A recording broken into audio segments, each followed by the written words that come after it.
네, 여러분 안녕하십니까? 법의 기초 이론 이렇게 나왔는데요. 이 부분은 여러분들 참고만 하셔도 될 사항이고요. 법의 목적에 대한 정의, 그 다음에 학자들이 나오죠. 그 다음, 법의 개념으로 가서 보면요. 여러 가지 나오는 내용이 나오죠. 이제 법은, 법이란 무엇이라고 한마디로 정의를 내리기는 대단히 어렵다. 그런데 그러나 이제 보편적으로 말하는 법인은 사회생활의 질서를 유지하고 여러 사람들 간의 이제 배분 및 협력 관계를 규율하기 위해서 발달된 규범이다. 그래서 법은 조직적인 강제에 뒷받침하는 것이다. 그죠? 법은 강제적 개념이죠. 법이 양심적으로 지키고 안 지키는 게 아니잖아요. 의무적으로 당연히 지켜야 될 거죠. 그래서 거기 나열되면 이제 법은 규범이고 꼭 따라줘야 되는 거죠. 그 다음에 사회 규범이다. 이것은 이제 인간의 사회생활에 관한 규범이다. 이런 얘기고. 그래서 꼭 사회 질서가 있어야 되는 거죠. 그리고 이제 사회 규범에는 법 이외에도 도덕이나 종교, 관습이 있고. 그 다음 3번째 법은 행위 규범이다. 자, 이것은 이제 내부 의사를 이제 행동으로 표현하는 행위죠. 그리고 4번 법은 이제 강제 규범이다. 그래서 각 개인의 의사가 어떻든 상관없이 법은 무조건 이제 복종해야 되는 거죠. 법에 대해서 불복종하게 되면 이제 법을 위반하게 되는 거죠. 그래서 이것은 종교나 도덕적인 사회 규범과는 좀 근본적으로 다르죠. 그리고 5번에 가시면 이제 법은 재판 규범입니다. 이렇게 나오죠.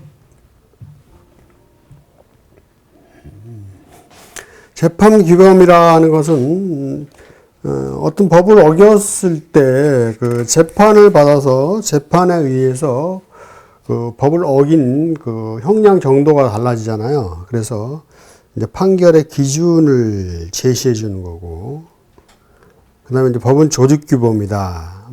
이렇게 이해를 하시면 되겠고요. 그 다음에 이제 법과 도덕과 종교 간섭과의 관계 이렇게 나오는데, 이제 유사성은 마찬가지 이제 도덕도 이제 법처럼 지켜야 되는 건데, 이게 이제 윤리 의식이 이제 강조되는 거죠. 그리고 이제 차이점을 보면, 이제 법은 강제성이 있지만, 이제 도덕은 이제 자율성적인 측면이죠. 그런 부분이 이제 차이점이 있다. 이렇게 볼 수 있고요.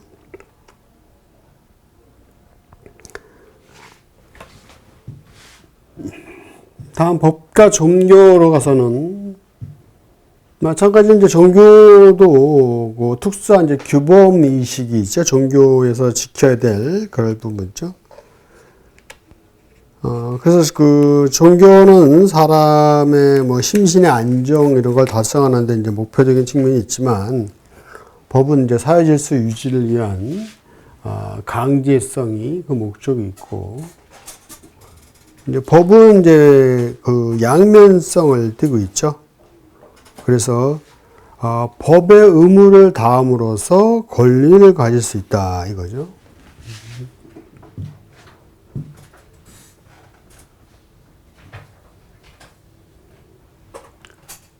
그리고 법과 간섭에 보시면, 간섭이라는 것은 예전부터 지금까지 쭉 지켜 내려왔던 사항들이잖아요.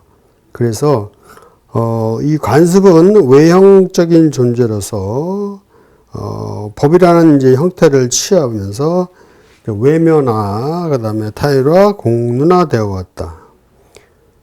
그래서 거기 이번 보시면 이제 법과 간섭의 차이가 나오죠. 자, 법은 연원의 하나에 속하는 간섭법은 간섭이 법 규범으로 되어 있는 것이다. 그래서 우리나라는 이제 법 규범이 있죠.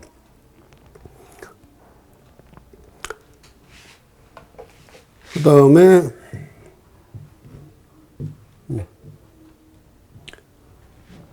근데 간수법을 위반할 때는 사회로부터 비난을 받는데 그치지만 법은 국가 권력에 의한 이제 조직적 강제가 예정됐고, 그리고 이번에 이제 관습법으로 인정되지 않는 사실로의 간습도 일정한 요건 아래서는 법률 행위를 지배한다. 법률 행위를 지배한다는 얘기는 이제 일정한 요건이 되면 관습법이 아니더라도 법의 위반 행위에 대해서 판결을 받는다 이런 얘기죠. 이제 이 정도 알아두시면 되겠고. 네, 그래서 우리는 이제 그 사회복지를 하고 있으니까 이제 사회복지 사업법에 대한 부분을 알아보는 것이죠. 그래서 이제 사회복지 법제론이 되는 거겠죠. 그래서 이제 사회복지법의 체계적인 측면을 보면 이게 도표가 좀 있는데요. 먼저 이제 법에서는 이제 성문법과 불문법으로 크게 나누고, 그리고 성문법은 이제 국제 국내법, 우리나라 이제 헌법이 있죠. 그래서 헌법 내에는 이제 공법, 사회법, 사법이 있고, 그 다음에 이제 이 사회법에, 노동법, 경제법, 그 다음에 이제 우리가 하는 이제 사회복지법이 있는 거죠. 그리고 이제 사회복지법에 사회보장기본법이 있고, 사회보장기본법에는 사회보험, 공공부조, 사회복지서비스, 사회복지사업, 기타 관련 복지제도 이렇게 나눠지는 거죠. 그러니까 헌법에서 사회법에서 나눠지는 거죠. 이런 식으로. 그죠? 그래서 사회보험법은 우리가 다 알다시피 뭐 국민연금, 건강보험, 노인장기 요양보험, 산업재해보상보험, 고용보험 이런 것이 있고, 이제 공공부조는 뭐예요? 국민기초생활보장, 기초연금, 긴급복지지원, 의료급여법 이런 것들이 있고요. 그러니까 사회복지사업법에서는 굉장히 많죠. 국민기초생활보장법부터 해가지고 청소년 복지사업법까지 해가지고 내용이 많고, 그 외에 이제 관련 복지 기타 서비스라 하면 보건, 주거, 교육, 고용 등에 관한 법부터 건강가정, 교통약자, 소년, 소녀, 여성 자원봉사, 저출산, 뭐 청소년에 관한 법 이런 법들이 많이 있습니다. 그래서 여러분들이 이제 여기 법에 해당되는지 여기 법에 해당되는지 이 부분이 우리가 이제 사회복지 이 법제론에서 전체적으로 배울 내용인데요. 기본적으로 이제 보건복지부에서 관련된 사업이 있고 여성가족부에서 관련된 사업이 있습니다. 근데 그 부분을 크게 두 가지로 나눠보고요. 이제 예를 들어 뭐 청소년이나 뭐 저출산, 여성발전 이런 여기에 대한 대부분은 이제 여성가족부 쪽으로 들어가거든요. 여기는 이제 보건복지부 쪽으로 들어가고 이제 크게 그런 부분으로 나눠서 정리를 좀 하시면 될 것 같습니다. 이게 이제 전체적으로 이제 본 거고요.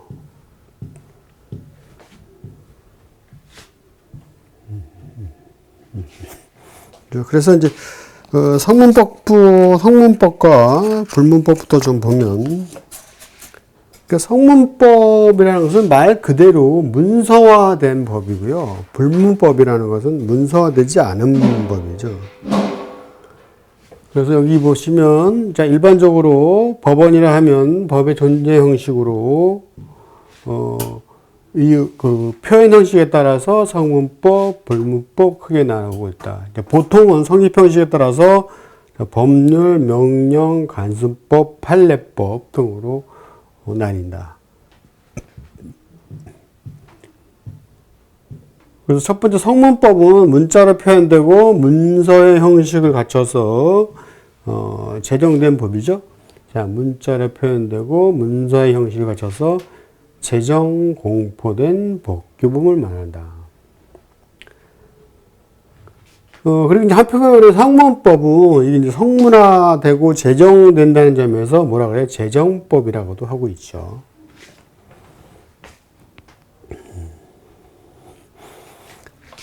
다음, 성문법의 종류가 나오는데요. 먼저 이제 성문헌법이죠. 자, 국가의 조직이나 통치 규격에 관한 국가의 기본법, 즉 헌법이죠. 헌법이 이제 그 나라의 다른 성문법과 구별되는 특수한 성문법의 형식을 취하고 있는 것을 말하는 것이죠. 그리고 이 성문법의 기본으로서 이제 5가지가 나오는 거죠. 법률, 명령, 법규, 조례, 규약 이게 나오죠. 자, 먼저 법률이라는 것은 뭐예요? 자, 이것은 여기서 중요한 게 법률이라고 하면 우리나라 법은 국회 입법기관의 의결을 거쳐야 됩니다. 의결을 거치면 이제 국가 원수가 서명 공포함으로써 성립되는 국법에 한하는 법을 우리는 법률이라고 해요. 그러니까 최상의 우리나라의 법은 뭐예요? 헌법이죠. 그러니까 헌법 바로 밑에가 법률이거든요. 여러 가지 법은 국회 의결을 거치지 않으면 안 되는 것이죠. 근데 그럴 사항이 안 될 때는 나중에 배우겠지만 시행령이라는 게 있잖아요. 대통령령, 뭐 국무총리령, 보건복지령 이런 이제 시행령을 통해서 하는 경우도 있습니다. 그 다음에 이제 명령이죠. 법률 다음 가는 성문법으로 여기 나왔죠. 자, 국회 의결을 거치지 않고 행정부가 재정 공포한 법이다. 자, 그렇죠? 대통령령 뭐 이런 거 나오죠. 위임 집회, 긴급재정, 총리 불령 이런 것들 있죠. 그 다음에 나오는 것이 자치법규죠. 이제 자치법규는 이제 우리나라가 이제 지방자치 시대잖아요. 그러니까 지방자치단체에서 시행돼야 되는 그런 법이죠. 그리고 조약과 국제법이 나오는데, 근데 외국과 관련되죠. 자, 조약은 국가에 대한 국제법상의 권리 의무를 정할 것을 목적으로 하는 두 나라 이상 사이에서 행해지는 문서적 협의이다. 이게 뭐야? 조약이라는 얘기죠. 아시겠죠? 그리고 이제 그 국제법규는 확립된 국제관습법규를 뜻한다. 이렇게 나오죠. 그리고 법원이 되는 성문법은 국회 규칙, 대법원 규칙 등도 있다. 근데 참고적으로 알아두시면 되겠고. 자, 여기 이제 법의 순위가 나오죠. 자, 헌법, 법률, 명령, 자치법규, 자치법규는 조례 규칙이라 그러죠.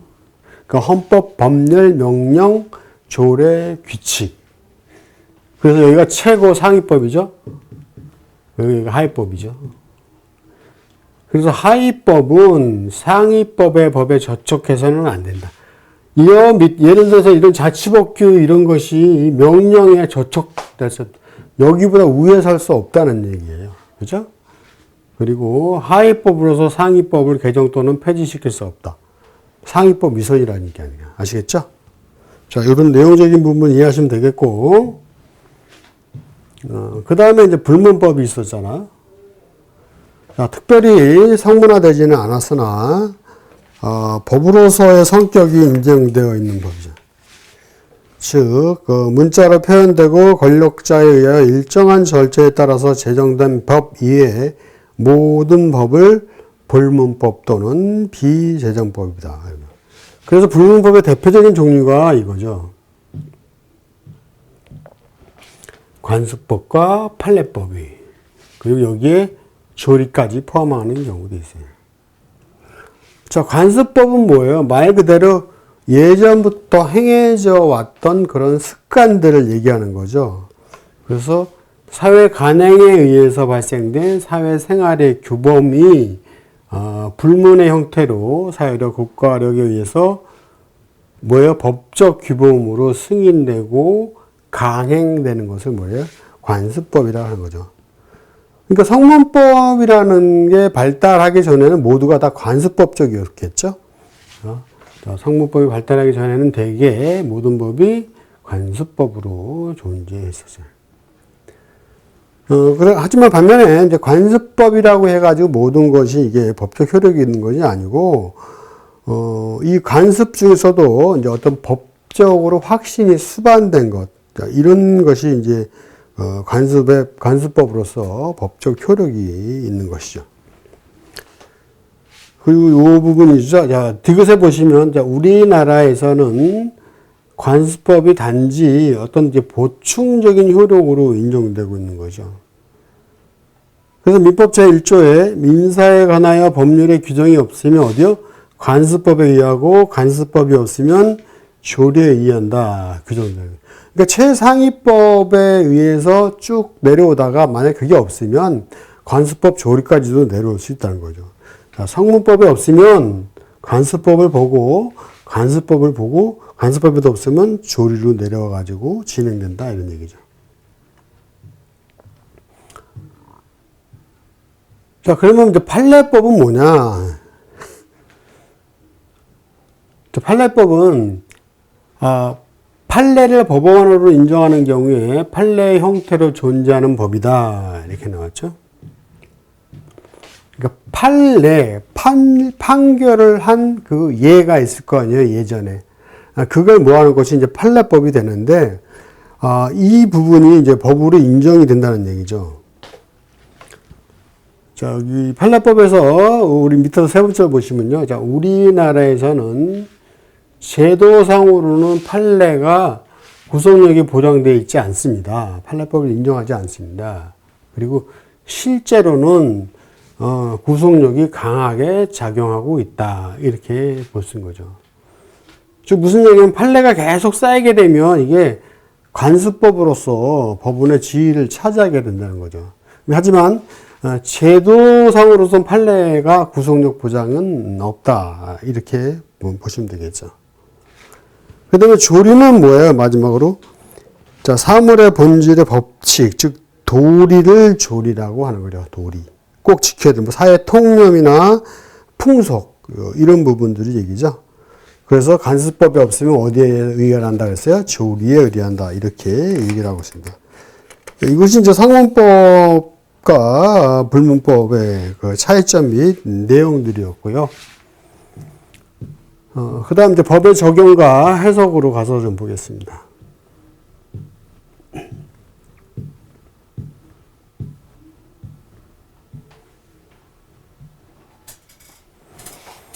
자, 법의 적용인데요. 먼저 일본 법의 적용은 무슨 법을 개별적인 사회 현상, 즉, 그러니까 사회생활 중 발생한 어떤 이제 구체적인 사실에 맞추어 법규의 내용을 구체적으로 실현하는 작용을 말한다. 이렇게 나왔죠.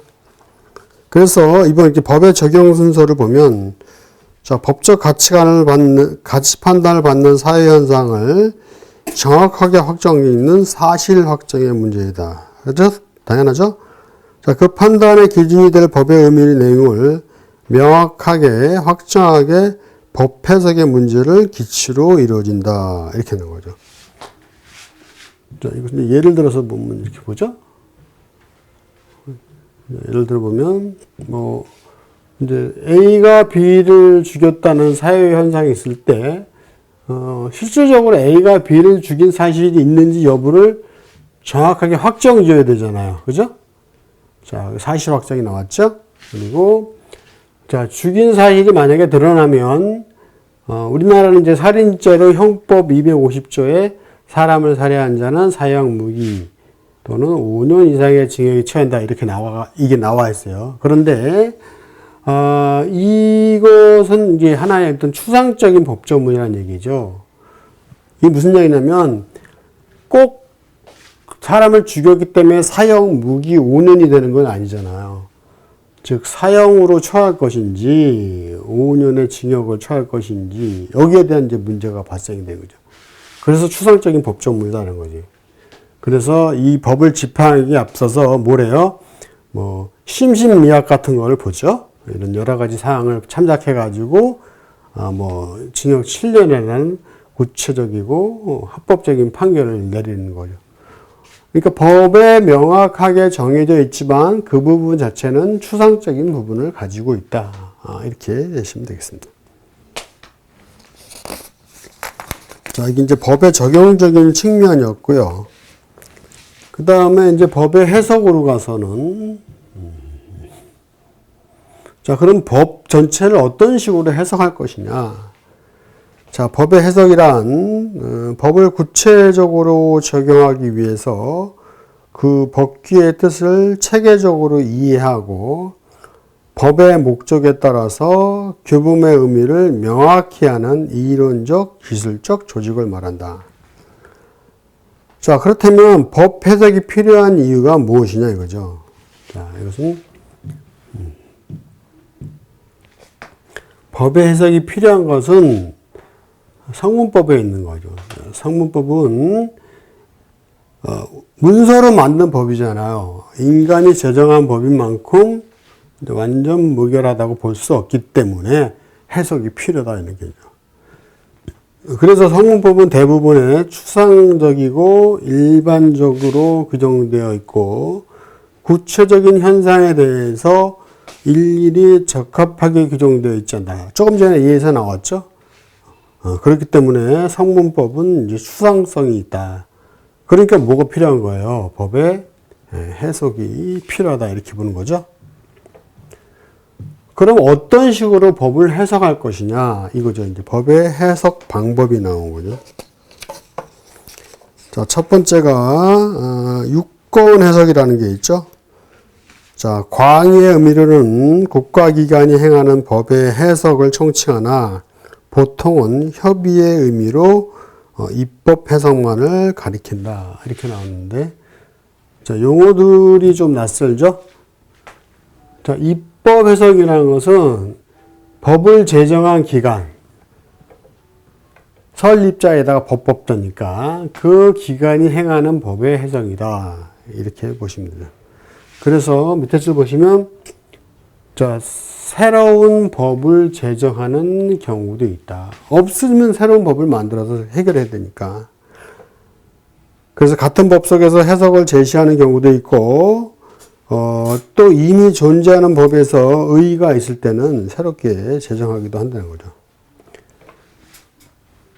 그 다음에 행정해석은 행정관청에서 내려지는 거죠. 행정관청의 독자적인 해석이기 때문에 이름이 유효하지만 최종적으로 구속력은 없죠. 그 다음 3번의 사법해석이 나오죠. 이것은 이제 그 대법원이 판결을 통해서 행하는 해석으로 일명 판결해석이란다. 이것은 뭐예요? 최종적 구속력이 있죠. 대법원은 판결이 난 거니까. 그래서 이제 보통 유권 해석은 이렇게 얘기를 하고 있고요.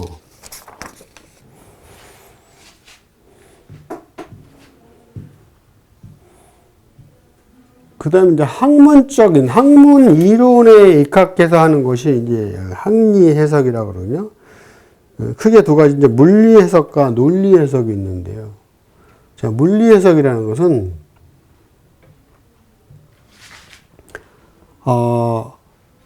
어떤 이제 그 법의 자구나 문장에 나타난 뜻에 중점을 두고 법규의 의미를 확장하는 해석이다. 그래서 이것은 이제 문자 해석이라고도 하죠.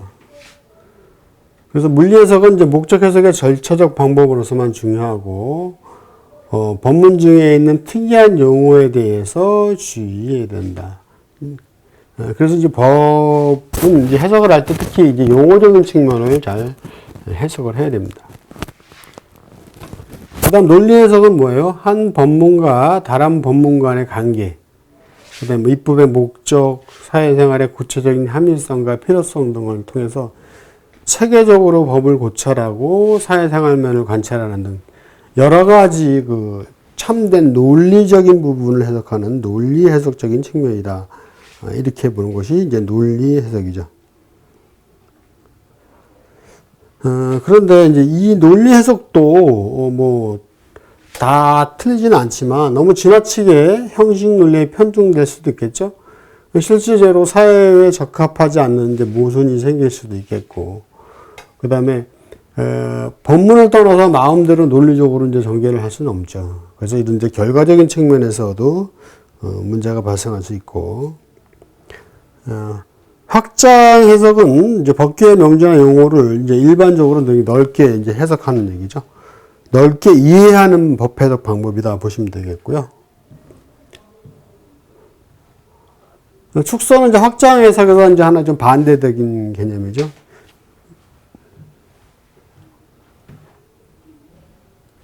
자, 확장 해석은 그 일반적인 뜻 이상으로 넓혀서 이해하는 법 해석의 한 방법인데, 축소 해석은 반대로 너무 광범위해서 이를 좁고 엄격하게 해석하는 방법으로 하나의 제한 해석이다, 이렇게 보는 거죠. 그래서 축소 해석은 원래 독립된 해석 방법이 아니라 논리 해석의 결과로 파생되는데 이제 불과한 것이다, 이렇게 보는 거죠. 그 다음 5번의 유치 해석은 많이 들어보셨죠? 무엇을 미루어 짐작한다, 이런 거죠. 그래서 그 어떤 사항에 적용할 법규가 만약에 없을 경우 그와 비슷한 사항에 적용되는 법규를 그 사항에 적용하는 해석 방법이다. 그죠? 법이라는 것은 인간이 만들었기 때문에 거기에 딱딱 맞게끔 기계적으로 적용할 법규가 있지는 않잖아요. 그래서 어떤 비슷한 사항이 있을 때 그것을 그 사항에 맞게끔 적용해서 해석하는 것이 이제 유치 해석이다, 이런 얘기죠.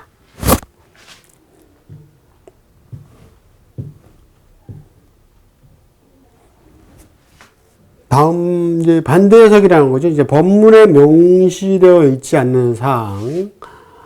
그런데 이제 그 법문과 관계가 있을 듯한 사항이죠. 그래서 법문과 반대로 이해하려는 해석 방법이다. 그래서 이것은 이제 유치 해석은 미루어 짐작한다 그랬잖아요. 그러니까 대립되는 방법이 될 수밖에 없겠죠. 그 이해가 나왔죠?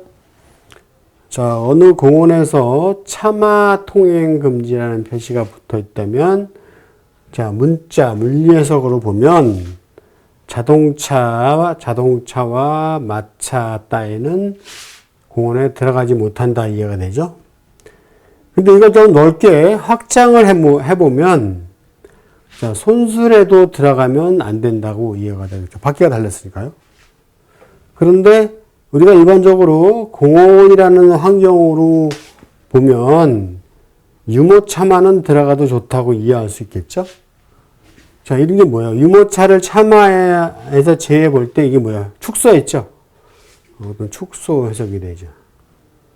자, 다른 한편으로는 공원에 붙은 취지를 봤을 때는, 자, 차하고 마니까 소를 몰고 들어가서는 안 된다고도 이해할 수 있죠. 이것은 뭐야? 자, 차하고 말을 봤을 때 미루어 짐작하는 유치 해석이 되는 거죠. 그러면 차마 통행 금지를 하더라도 이와 관계가 깊은 운전수도 있겠고 마부, 즉 사람만은 통행이 금지되지 않는다. 그렇죠? 차하고 말만 통행 금지니까. 그러니까 어떻게 해요? 유치 해석이 아니라 반대로 하는 반대 해석도 일어날 수 있겠죠. 무슨 말씀인지 이해가시죠?